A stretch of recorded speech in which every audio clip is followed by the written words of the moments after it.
Good evening and welcome to Tucker Carlson Tonight. Here's a story that tells you a lot. Last Friday, a 35-year-old convicted felon called Austin Simon walked into a neighborhood convenience store in Harlem in New York City and pushed his way behind the counter.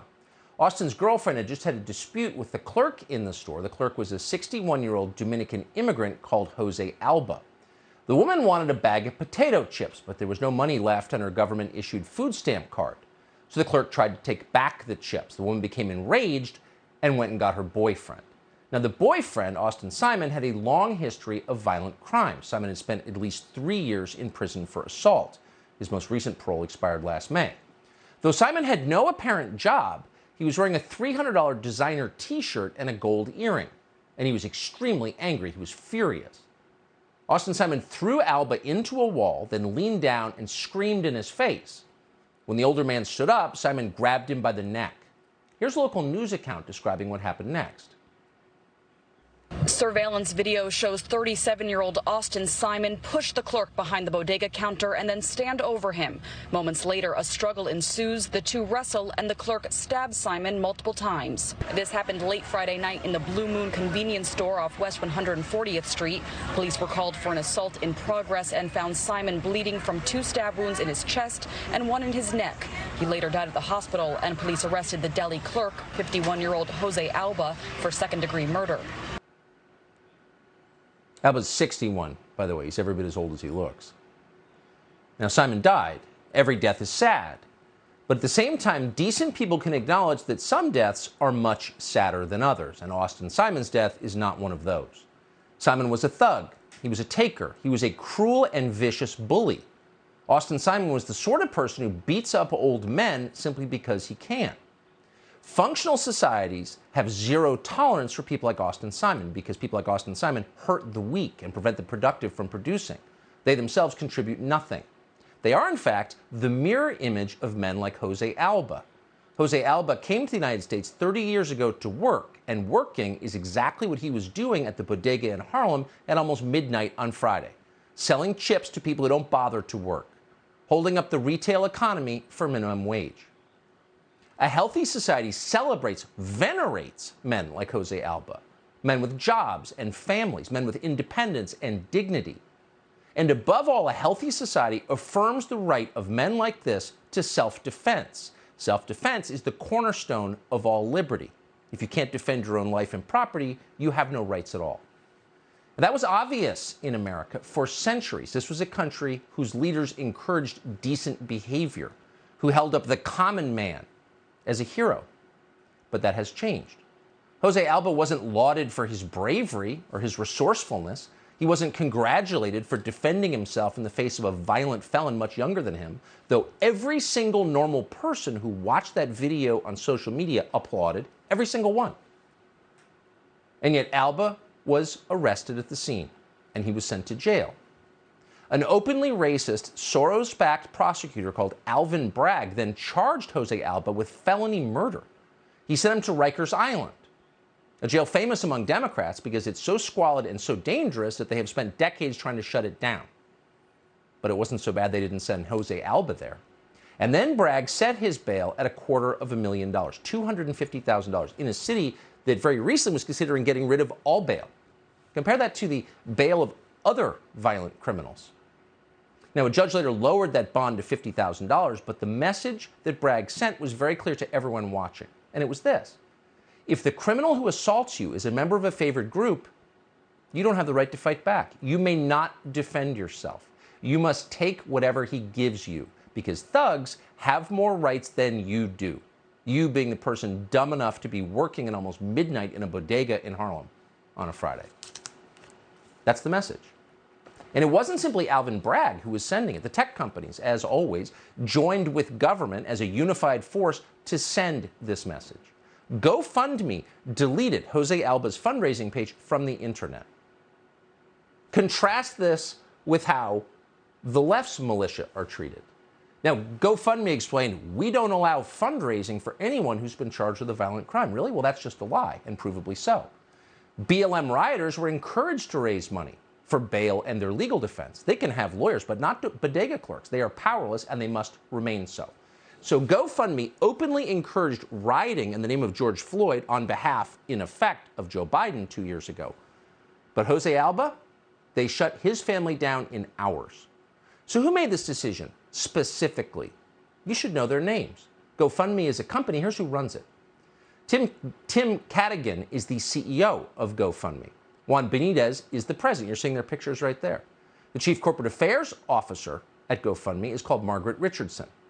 These are the people who made this decision to crush Jose Alba and his family. But they're not the only ones. Virtually every power center in the United States agrees that self-defense is no longer allowed.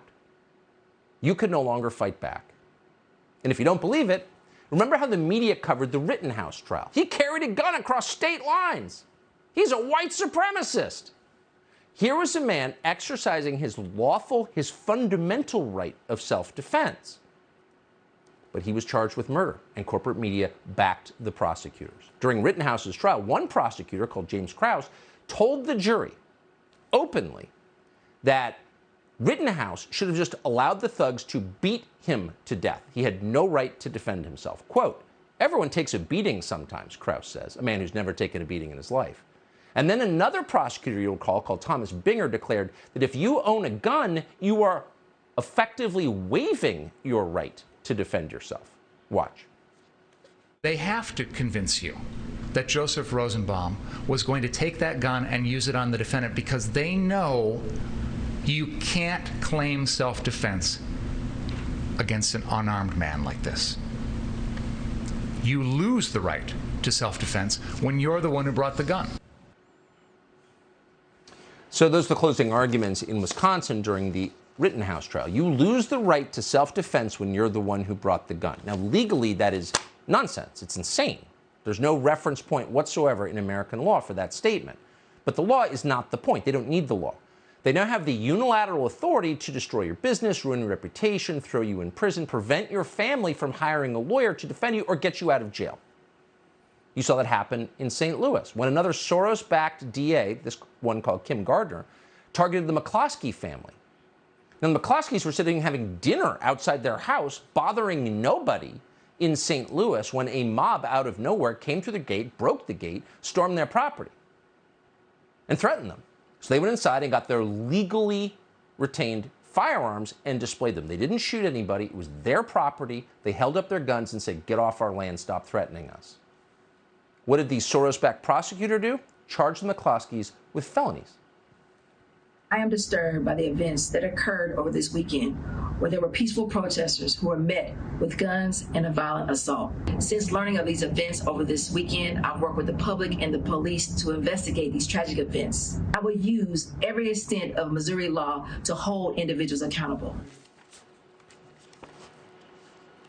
Another Soros-backed prosecutor. Now, you have to wonder, why would a Hungarian currency trader be interested in spending untold millions and millions and millions of dollars to invert our justice system, to put the state on the side of the lawless, to put prosecutors on the side of the criminal against the law-abiding?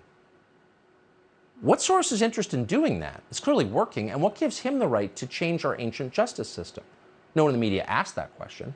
Instead, they celebrated the DAs that he installed. Kim Gardner was celebrated by the news media.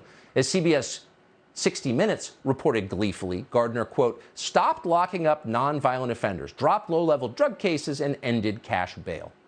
Right. What 60 Minutes didn't tell you is that under Gardner's tenure, the city recorded its highest per capita murder rate in over half a century. Many more people died.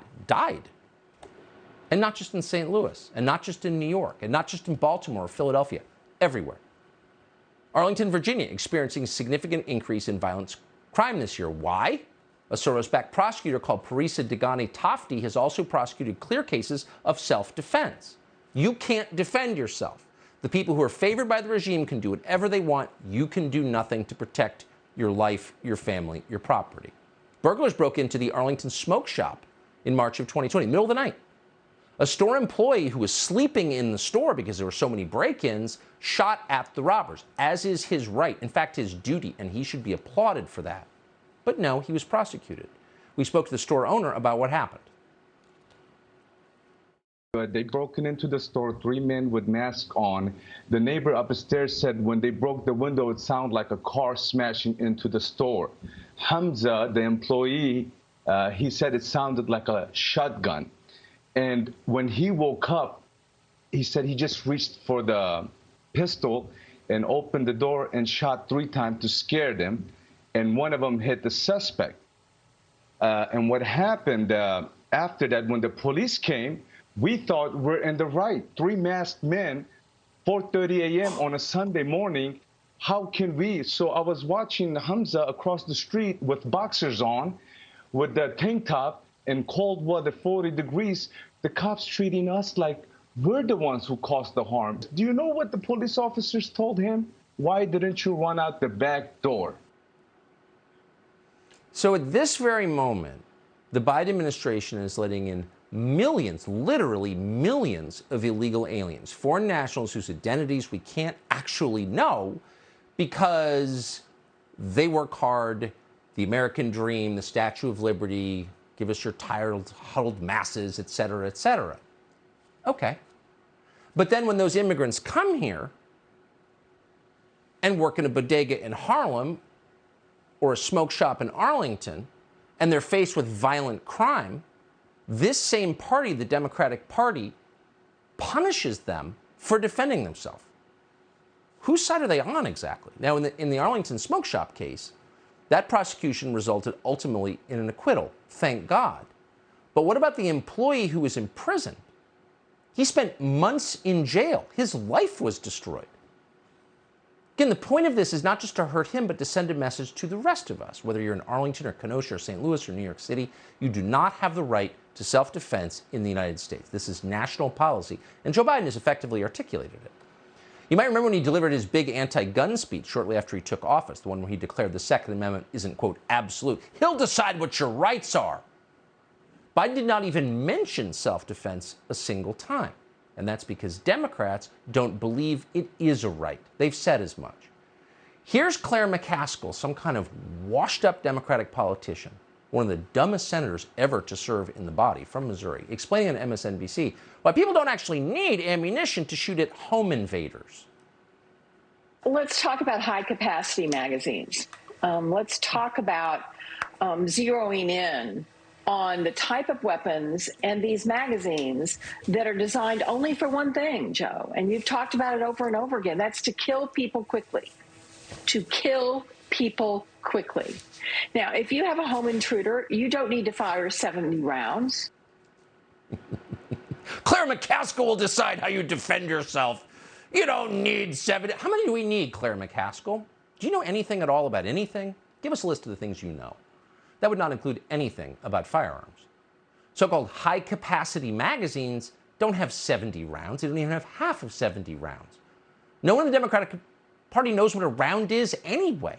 Here's Dick Durbin claiming that people are walking around with clips with multiple pieces of ammunition. Watch the ignorance on display. Beyond any understanding that I can offer as to why in the world individuals have to purchase and own a gun that was made for military purposes, and put a clip on this that has multiple pieces of ammunition that can be shot at an individual. They haven't learned. They've been talking about guns for 50 years. They haven't learned a single thing about guns. Why? Because they don't care about guns. Because it's not actually about guns. It's about power. They make the society far more dangerous than it was 3 years ago. They make it far more chaotic than it has ever been in its history. It's their voters doing this. And then they tell you there's nothing you can do about it. You can't even defend your own life or the life of your family. That's what they're saying. That's not a reassuring message. It's really ominous. Subscribe to the Fox News YouTube channel to catch our nightly opens, stories that are changing the world and changing your life.